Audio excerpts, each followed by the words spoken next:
notes for this week's PowerPoint. All right, great. So let's begin. Let me just close a couple of windows I have open on my computer. All right, so blow this up a little bit too. So race, slavery, and nation in Latin America. Do you see the two African American people carrying this elite woman in a litter in Brazil? Notice how they're not wearing shoes. This was typical of African American enslaved people in Brazil not to wear shoes. And there was a reason for it. Because by the time slavery ended in Brazil, there were many more free people of African descent in Brazil than there were enslaved people. These, however, were enslaved people.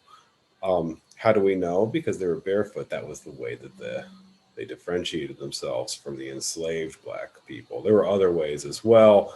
But, the fact that Brazilians were looking for ways to differentiate enslaved people of African descent from free people of African descent already marks off the experience as different than that of the United States.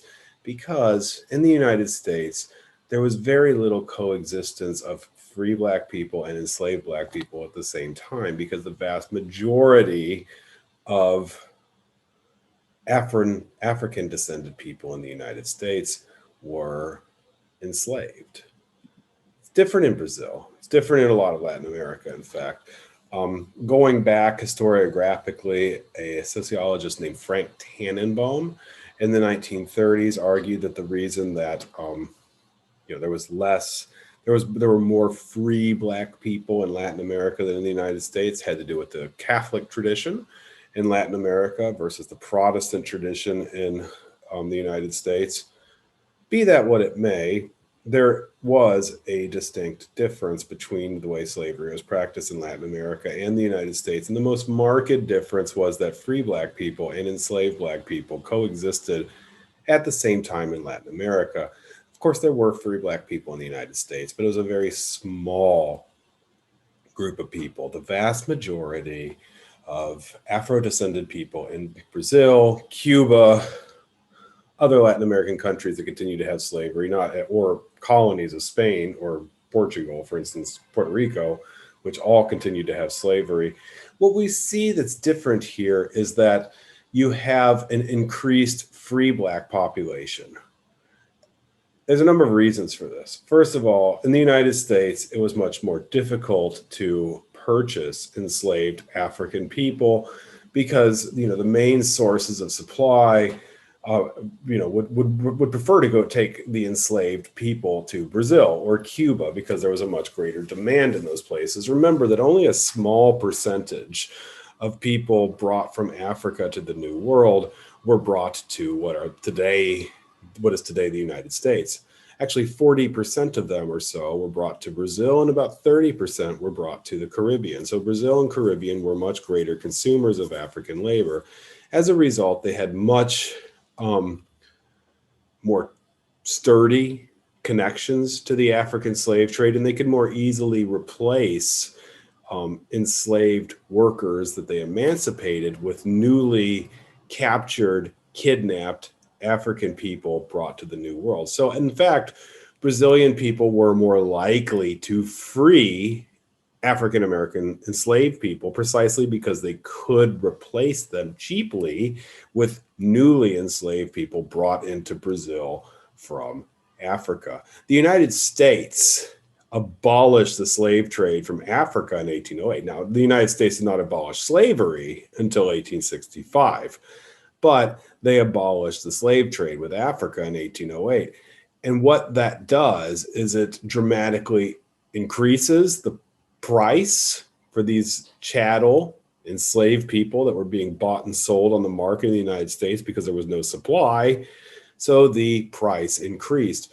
Whereas in Cuba or Brazil, despite the best efforts of the English Navy to repress the African slave trade, freshly imported, kidnapped African people were enslaved and brought to Brazil and Cuba continually up until the 1880s, really, even though there were laws that existed on the books in Brazil to suppress the African slave trade. These laws existed, quote, only for the eyes of the English. And in fact, Brazil continued to import enslaved people wholesale into the second half of the 19th century. But the availability of African laborers also meant that Brazilians could easily replace an emancipated slave with a newly enslaved captive from Africa. So they were more likely to emancipate slaves. Unlike in the United States, where the price of enslaved people was so dear that frankly they never won their freedom because they were just too difficult to replace. Of course, there is a second aspect to this question, is that the slavery in Brazil was depicted as particularly brutal. And the reason for this was the same, that African enslaved people could be easily replaced since Brazil was such a huge market for African slaves. They might free enslaved Africans if they felt it. It was if the whims of the master dictated they should free an enslaved worker, they could easily replace them. But they could just as easily work them to death and brutalize them because, again, they could be easily replaced. So some would argue that it was easier to become free in Brazil and to a lesser extent in Cuba than in the United States.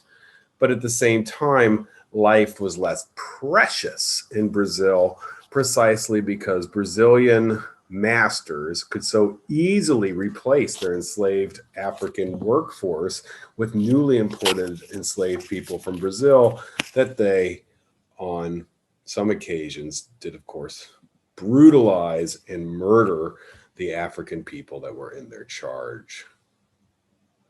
But let's look at the end of slavery in Spanish Latin America as well. Of course, we've talked about this to great extent, but many of the war heroes of the independence wars in Latin America were, of course, of African descent. And by, fighting for the independence of their newly forming nation, they were able to become part of that nation, and they transitioned from slaves to citizens of that new nation. That was generally what happened across Latin America because, of course, so many of the Revolutionary War heroes in Latin America were of African descent. However, it was not immediate. In most places, and you can see on this map right here, the date that emancipation occurred across the Latin American continent. You can see that in Mexico, I didn't realize this map was in French. Well, in any case, in Mexico, we see the emancipation of slavery in 1829, and that's when Vicente Guerrero, a man of African descent himself, was elected president. And like a bolt out of the blue, he emancipated slavery in the entire country of Mexico, which actually included Texas at the time. And this ultimately led to the Texans revolting for their independence from Mexico because they held slaves that were absolutely, or at least in their view, were absolutely essential to the enterprise of growing cotton in Texas. So they broke off, creating the modern border that exists between Mexico and Texas today. Yes, the border was a result of slaveholders in Texas not wanting to emancipate their slaves because Mexico in 1829 dictated the end of slavery. So Texas declared and eventually won its independence. For most of Mexico, there was not much slavery that remained in 1829, but nevertheless, it was a broad gesture on the part of Vicente Guerrero to demonstrate that he, like other heroes of the independence wars, was very much dedicated to the idea of citizenship across the castes, of a colorblind society where people of African descent would have the same legal and citizenship rights as everybody else. Some places did immediately emancipate slavery.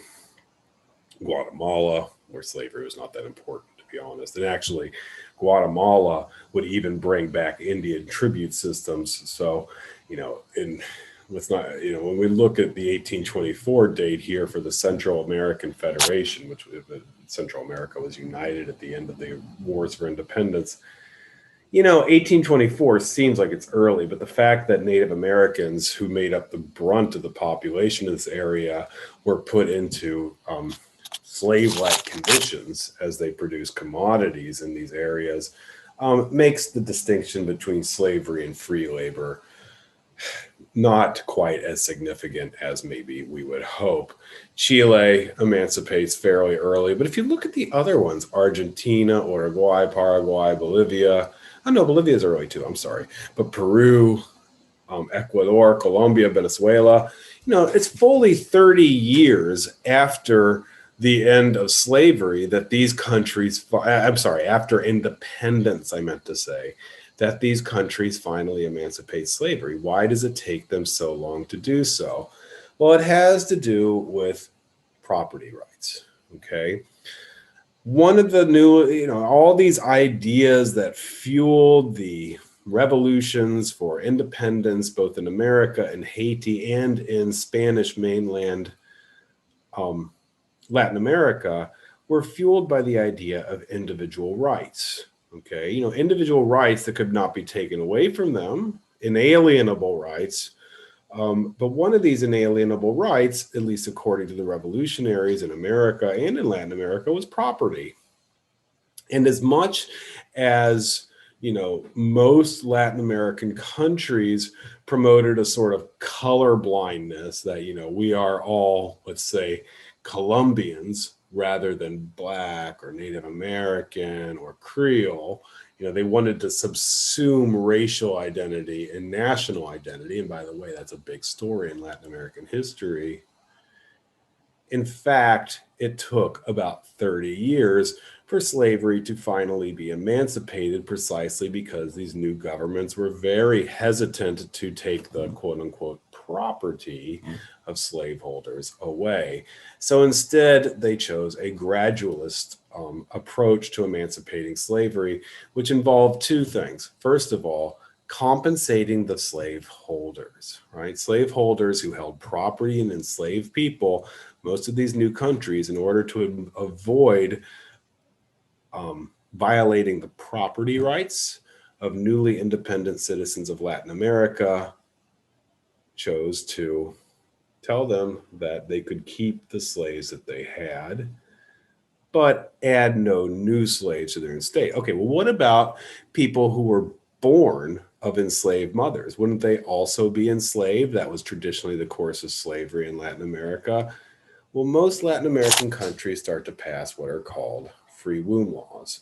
Free womb laws mean that an enslaved mother produces a enslaved child, typically, but from now on, that child of an enslaved mother will be free. Not so fast, though. Not until they're age 16. And usually they would have to undergo a period of apprenticeship before they could truly claim their freedom at age 18 or maybe even 21. So what we see here is that as much as Latin Americans did promise emancipation to the enslaved people who fought alongside them in the wars for independence, they did keep moving the goalpost. And ultimately, gradualism and free womb laws dictated the very slow, almost glacial pace at which African descended people in Latin America were slowly emancipated from about the 1830s until the 1850s. So my point being, emancipation was not immediate, precisely because the new Latin American nations installed by the wars for independence in their governments did not want to violate the so-called property rights of slaveholders by stripping them of their property. So instead, they passed these laws which would gradually end the practice of slavery. But largely by 1860, most of Spanish-speaking Latin America, I should say, which had won their independence from Spain, had moved forward on emancipation. Only the countries that were still, the colonies, I should say, who still belonged to Spain, Puerto Rico, Cuba, continued to have slavery. And of course, the big exception is Brazil, which was actually, arguably the last place, which was the last place in the world to emancipate. 1888, that's a very late date, right? I have a great great grandfather who was alive in 1888. It's not that long ago that Brazil still had slavery. Now, in terms of Black identity, something to discuss in differentiating the United States from Latin America is that actually the experience of slavery in the United States, the experience, the fact that almost all Black folks, with a very minor exception for the small free Black population that exists in the United States, were enslaved. And even the free Black people that existed in the United States lived in constant fear of capture and enslavement, like the story of Solomon Northup in 12 Years a Slave, who was captured in the North, even though he was a free man, sent to the South, and then served as a slave in Louisiana until, at least in the movie, Brad Pitt shows up to kind of miraculously rescue him from slavery. But the fact of the matter is that there were not a lot of free Black people in the United States. Most of them were enslaved, so they had a shared experience. That's not really the case in Latin America, because in most Latin American countries, there was a large free Black population that existed alongside an enslaved Black population. And as a result, their experiences were not really the same as was the case in the United States. And then after independence, very few Latin American governments actually tried to foster Black identity. In fact, the opposite. Most Latin American governments tried their best to clamp down on Black identity. People fighting for independence generally tried to appeal to the entire community living in the nation as, citizens of this nation. We are all Colombian. There are no Black people, there are no Native Americans. Instead, we're all Colombian. It was an attempt to draw people together across race and class. The most famous example of this was actually Jose Marti, right? When Cuba fights for its independence in the late 19th century, as you'll see in the Ada Ferrer piece, the presence of slavery dramatically complicated the question of Cuban independence. And the fact that, a lot of African people ended up, African descended enslaved people, I should say. There's a lot of Cuban slaves, right, ended up fighting for Cuban independence. The great patriots of Cuban independence, and none more so than the great spokesman, poet, and patriot, Jose Marti, argued that, we are not a people divided by race. We are all Cuban. Rather than, thinking of yourself as belonging to an ethnic minority, you should think of yourself as belonging to the nation. And of course, Jose Marti went on to say that, quote, "In Cuba, there is no fear of racial war." It's a little bit of a sanguine proposition on his part. But nevertheless, men are more than whites, mulattoes, or negros.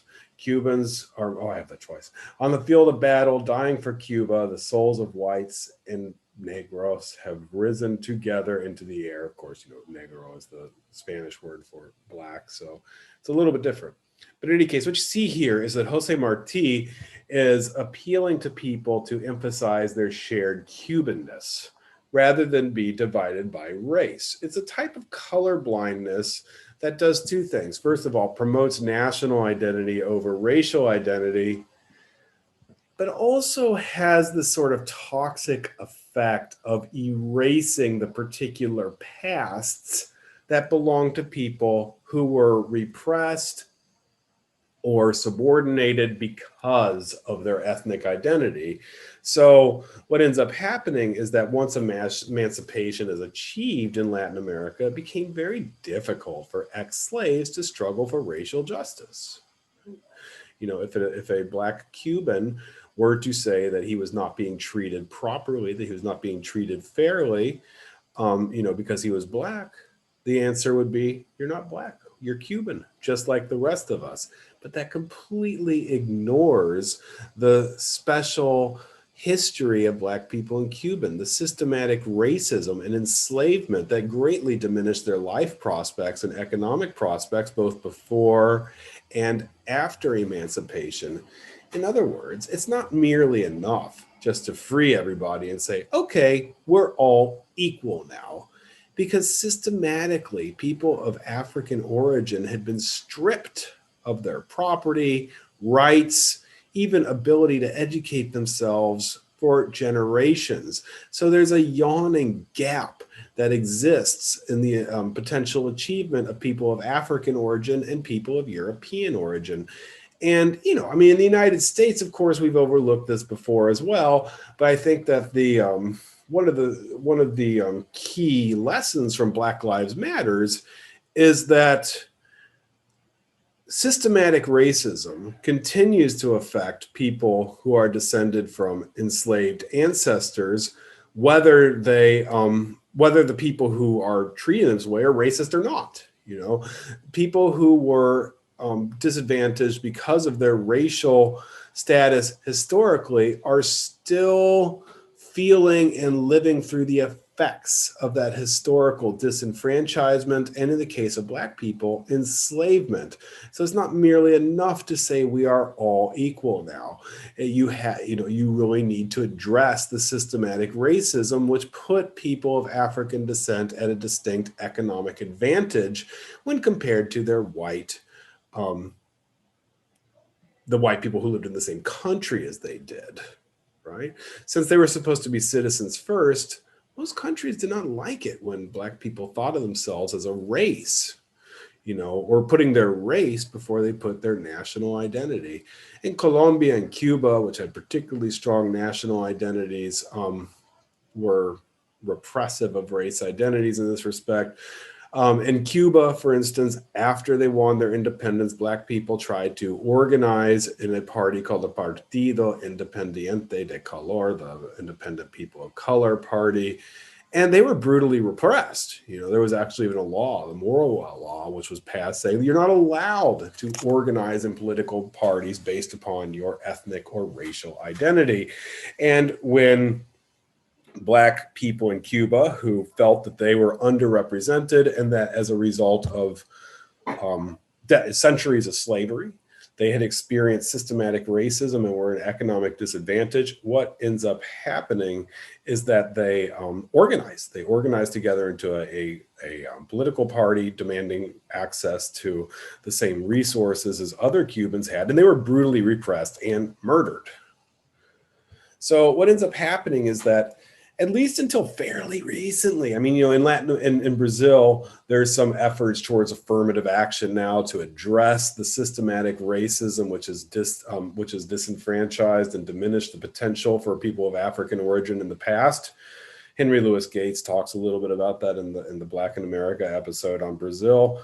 But the truth of it is that at least through much of the 19th and 20th century, it has been hard for Black people living in Latin America to claim any kind of reparations for the centuries of repression that they experienced under enslavement.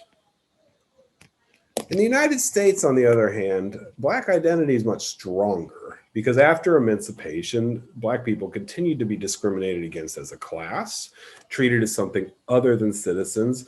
And, the Jim Crow laws that existed in the United States tended to keep Black and white people separated, allowing them to develop different cultures. And of course, for a Black identity to flourish, which was in no small part based on a shared historical experience of disenfranchisement. In the United States, where the connection between slavery and Blackness was much more ingrained, this was a result of so few of them being freed, manumission being very uncommon in the United States.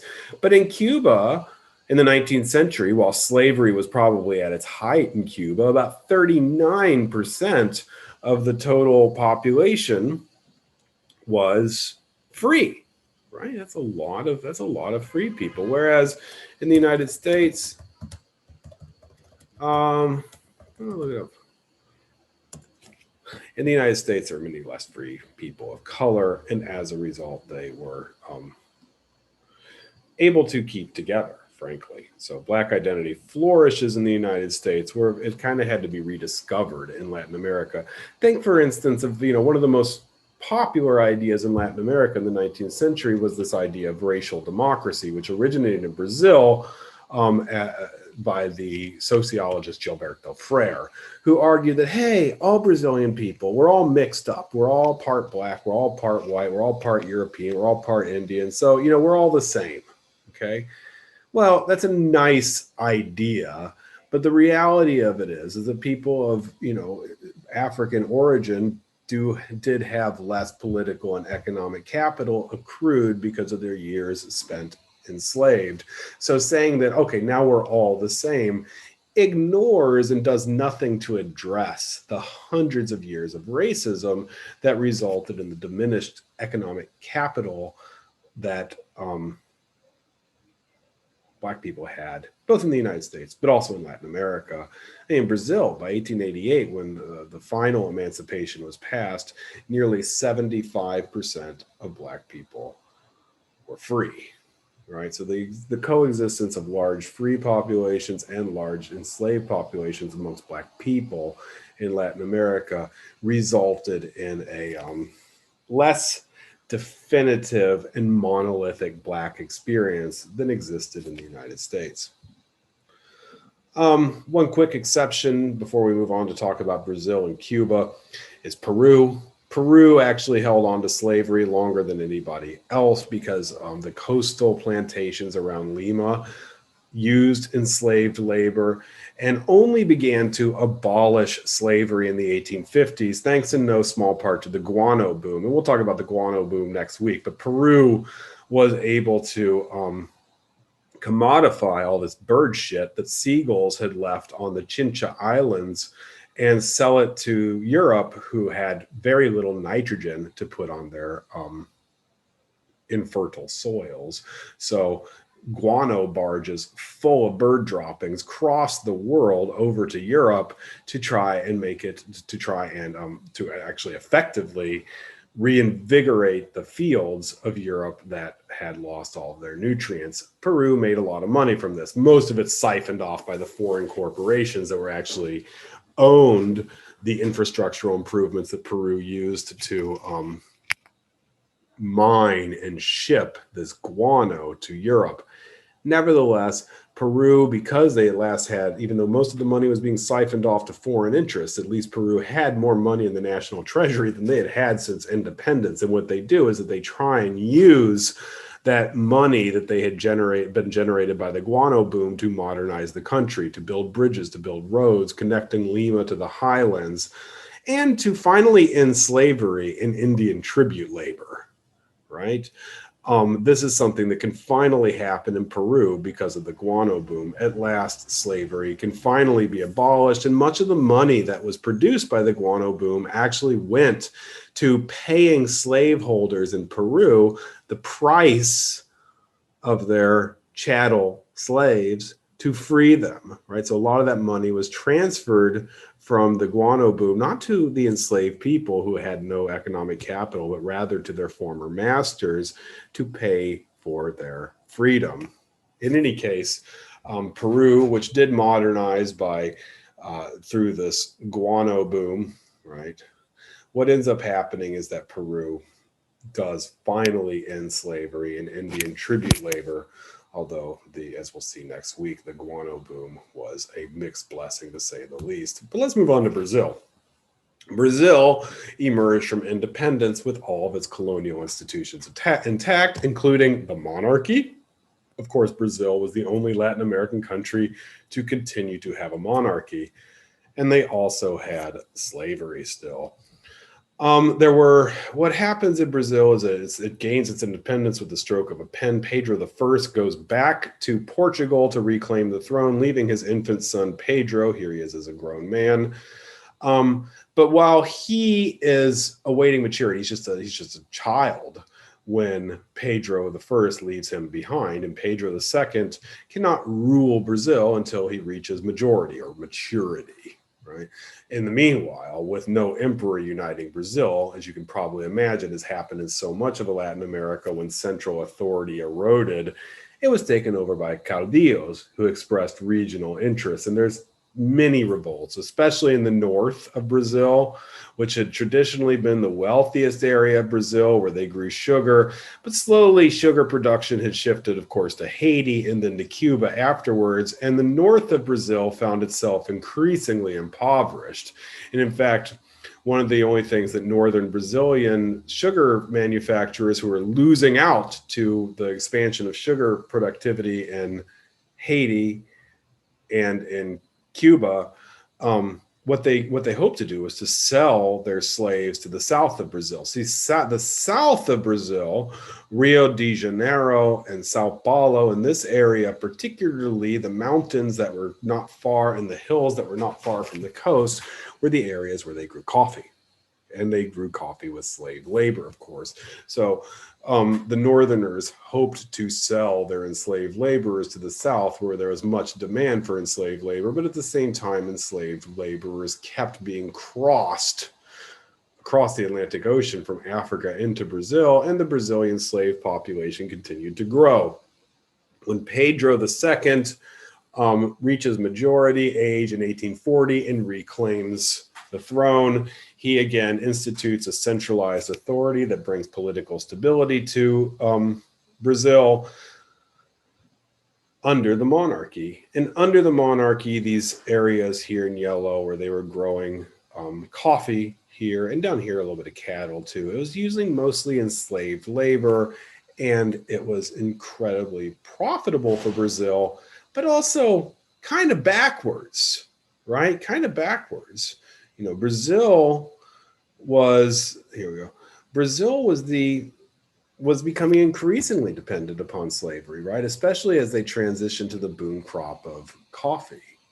What happened was that, you know, enslaved people were being siphoned off from the north, continued to be imported from Africa, and Brazil, as it switched to this coffee culture, came to depend even more on slavery, even after 1840, when Pedro II resumed control and brought peace back to Brazil.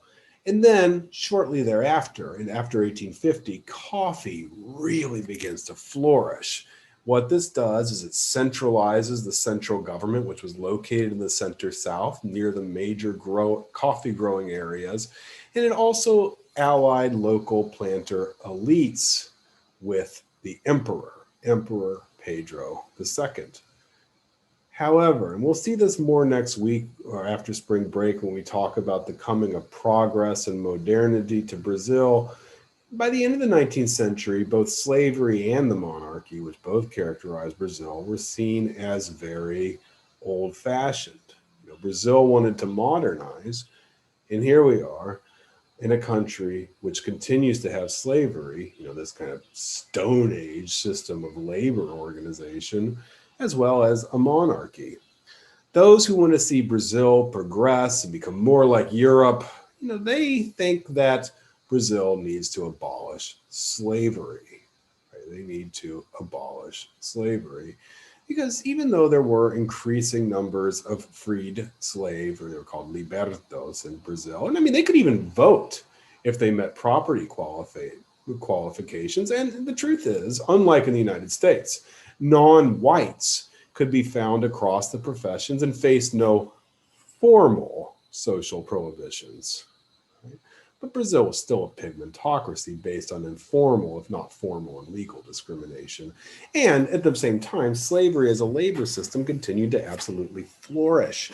In the 1840s, there were 50,000 more people a year enslaved and brought to Brazil, despite this treaty signed with the British in 1821, which was intended to clamp down on the slave trade. And during the 19th century, 1.3 million enslaved people were imported to Brazil, including 371,000 just 10 years before the end of the trade.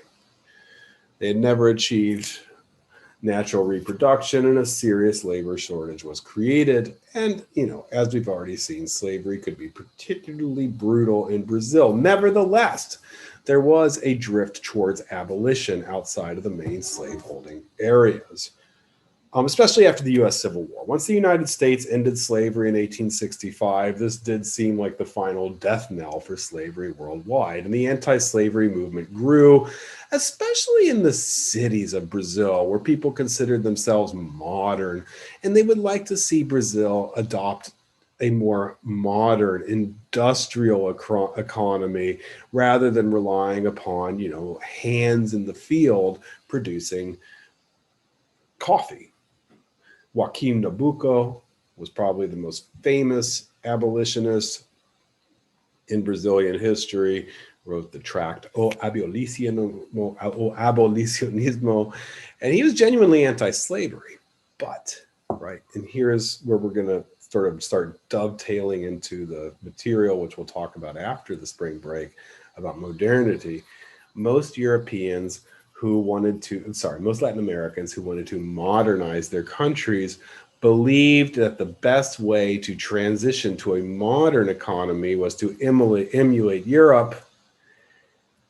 And unfortunately, these positivist and social Darwinist theories were floating around, which proposed that, society could be hierarchicalized racially. And of course, the Europeans who devised these ideas of a racial hierarchy put themselves, white Europeans, right up on top of it, right? And what ends up happening is Latin Americans who want to emulate Europe look at their own quote unquote, and I'm using their words, not mine, their words, they considered the Brazilian people of color to be degraded, right? They even feared that white people in Brazil became kind of degraded by the tropical surroundings and by the people of color who lived around them. And again, this is racist stuff. But it accompanied abolitionism in Brazil because as Brazilians wanted to modernize their country, they also thought that if they wanted to become more like Europe, they needed to look more like Europe. And Brazilians sought to whiten their labor force. So Nabucco, not only was he interested in ending slavery, he also thought that if Brazil was to become whiter, they needed to end slavery and they needed to import immigrants from Europe, much as was happening in the United States at the time. Italian, Portuguese, Spanish, and Eastern European immigrants were encouraged to come to Brazil. Argentina did something very similar to whiten the population. And this was their racist attempt to try and change Brazil's national culture to better emulate that of Europe, not only by industrializing and abandoning slave labor and the plantation system and embracing industrialization, but also by trying to change the very phenotype, the way that Brazilians, were biologically, phenotypically, by encouraging Europeans to immigrate to Brazil. And they did. In large numbers. They immigrated to Sao Paulo to work in the factories. They immigrated to Rio de Janeiro to work in the burgeoning industrial sector. And in fact, their immigration dovetailed with the emancipation of enslaved people in Brazil. And what ends up happening is a lot of people who were emancipated from slavery found that they had very little in the way of job prospects because many of the sort of menial, unskilled jobs that they could assume once they were freed from slavery were in fact taken by European immigrants. So it was an unfortunate situation that ex-slaves found themselves in Brazil even after they were finally emancipated in 1888 with the Golden Law, which ended slavery once and for all. And by the way, as much as the Golden Law modernized Brazil by ending slavery, 1 year later, the monarchy also fell because Brazilians understood that they were to become modern. They also needed to adopt a more European, modern, republican form of government rather than continuing to rely on the traditional colonial past and its emperor. So Brazil modernizes by ending slavery, but also by embracing a program of immigration and ending the monarchy. Resistance to slavery had ramped up. Not all of it, by the way. Not all of it, by the way, coming from above. A lot of it was runaway slaves too, especially going to the city of Santos, just outside of Sao Paulo in Brazil, absolutely filled up with runaway enslaved people, because they knew they could be free if they reached Santos, because there was this weird crisscrossing, this weird juxtaposition of slave areas and free areas in Brazil. So Brazilian slaves would run away from the plantations to the free areas. And this was also driving emancipation, because as more and more African Americans ran away, Afro-Brazilians, I should say, ran away from the plantations, this also troubled the labor system, and they started to shift to immigrants instead of slave labor. And by 1888, the Golden Law emancipated all remaining slaves. And just like in Peru, when they ended slavery, they transitioned to Chinese coolie labor, another history of the repression of Chinese people, which has been very much underrepresented in our historical understanding of the past. But Chinese people were basically, not enslaved, but turned into servants, sold a bill of goods, brought to Peru, and forced to work in slave-like conditions, which in fact, until very recently, had been worked by African slaves. In Brazil, we have a similar situation, but it's immigrants from Europe who come over and supplement the labor force just as slavery ends. And in order to fully modernize, of course, the Brazilians also end the monarchy the following year. All right, let's quickly turn to Cuba then. And Cuba benefited from the decline of sugar production in Haiti, right? When Haiti won its independence and then beat back the French in 1803, Toussaint Louverture always dreamed that Haiti would be able to produce the same amount of sugar that it had produced before the Haitian Revolution, but with free labor rather than slave labor. Turned out, however, that in Haiti, very few ex-slaves were interested in producing. They weren't interested in producing the slave crop of sugar. They wanted to grow food to feed their families instead. So Haitian sugar production fell off of a cliff, and Cuba picked up the slack. And in Cuba, we see the transition to this economy of sugar. It actually begins in 1763, when the English had briefly taken over Cuba at the end of the 7 Years' War. They had imported a great number of slaves, and imported a lot of English capital to start building the railways, and the ingenerios, these sugar mills that were necessary for the production of sugar. So that happens beginning in 1763. But it's really in the 19th century, after Haitian independence, that the economy in Cuba really begins to rely upon sugar. And, this caused a great many of social dislocations. Farmers in the east of Cuba still made coffee and tobacco, and there were a few cattle barons. They weren't really being squeezed out, but the western part of Cuba began to grow sugar on an enormous economy of scale. Mill owners invested heavily in steam-operated machinery to compete, but these mills could only serve a small area. They needed a railroad. So like we'll see next week with the rest of Latin America, railroads were built in Cuba to service the sugar industry. Sugar planters became more highly capitalized. They expanded land under cultivation. They also worked the enslaved people much harder, 16 hours a day, planting and cutting, transporting it to the mills. And most enslaved Cubans did die within 8 years because they were worked so hard. But nevertheless, as a result of all this sacrifice on the part of both Afro-Cuban enslaved people, and this tremendous expenditure of money, the number of sugar mills was in 1827 in Cuba was 1,000. It doubles by 1860, and there is extraordinary capital growth in Cuba. The government and foreign investors began building railroads, which expanded the reach of the sugar mills, and Cuba presented a good place for investment because it was a stable government. Cuba has the nickname the Ever Faithful Isle because they did not rebel for their independence against Spain. So it was relatively stable. And capitalists worldwide, particularly British, however, began investing in Cuba, bringing on an economic boom, right? An economic boom. what ends up happening is that, Cuba continues to import enslaved Africans as well as various political prisoners, especially those captured in Mexico. There were some Mayan Indians who revolted in the 1850s caste wars. When that was put down, some of those rebels were then shipped to Cuba. But at the same time, as Cuban sugar production ramped up, so too did slave revolts become the more common. The most famous slave revolts in Cuba being the Aponte Rebellion in 1812 and the La Escalera Rebellion in 1844.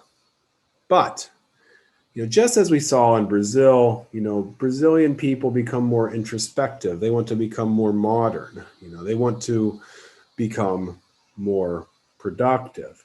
Cuba, there's a similar thing, but also what's happening in Cuba is that, just like Brazil still has a monarchy, Cuba, so the Cuban people, Cuban patriots, Cuban elites, they say to themselves, why are we still part of Spain, right? Why is Spain still milking its last colony in the New World? Some hope for annexation to the United States, but most Cubans started to dream of independence. And ultimately, this is going to happen, right? In 1868, let's see, here we go. In the town, in the town of Yara in Oriente Province, Carlos Manuel de Céspedes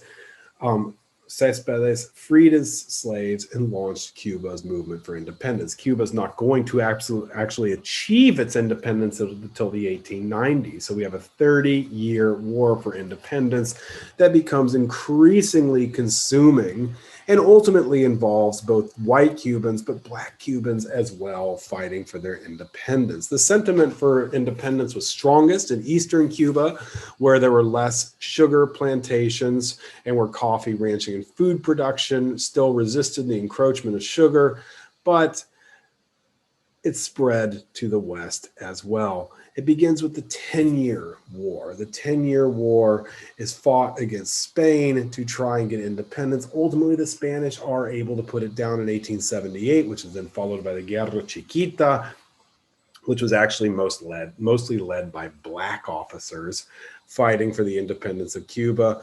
But it's not until the end of the 19th century that Spain finally receives its independence from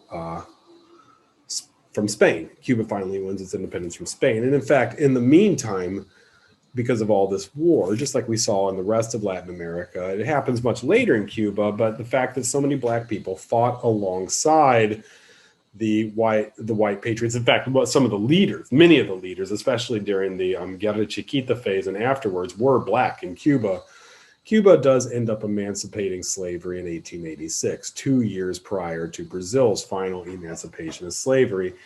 And with the end of slavery in Brazil, very few Cuban planters see any reason to continue being loyal to the Spanish. And ultimately, the Cubans turn the tide against the Spanish, push the Spanish out of their island with the help of the United States, who arrived just at the last minute to help the Cubans win their independence, but then to put all kinds of rules in place in Cuba, most notoriously the Platt Amendment, which does a lot to sort of mitigate the successes of the Cuban Revolution. And some people blame the United States for re-importing a particularly noxious form of racism into Cuba at the end of the war. And in fact, there was a Ku Klux Cubano, right?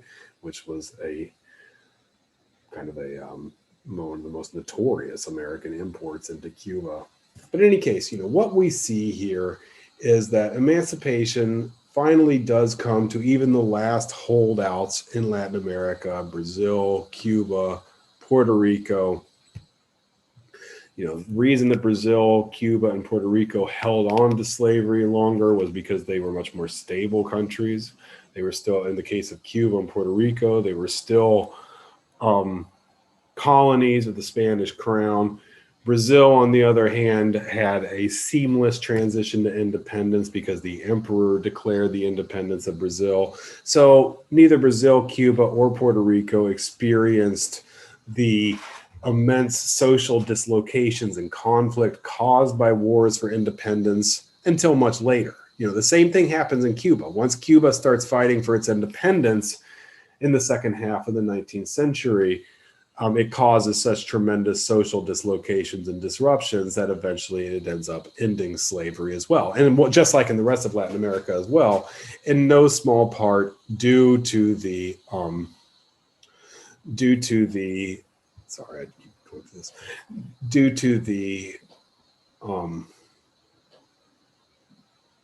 sorry, I'm looking at this map here. There we go. Due to the contribution of great Black patriots who also fought for the independence of these countries.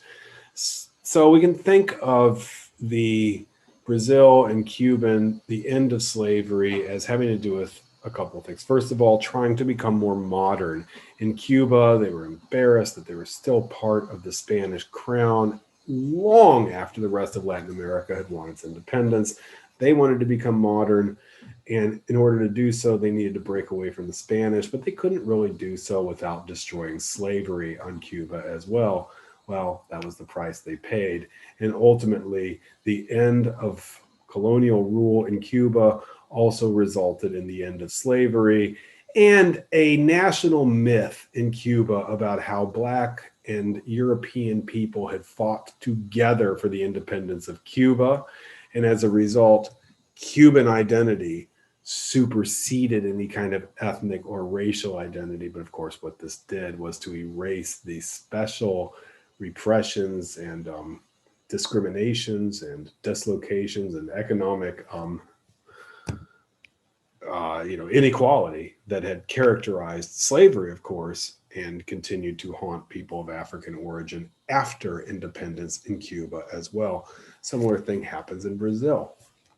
Brazil wins its independence. Well, it doesn't win its independence. It overthrows the monarchy, becoming much more modern. And in their attempt to become more modern, they end slavery there as well.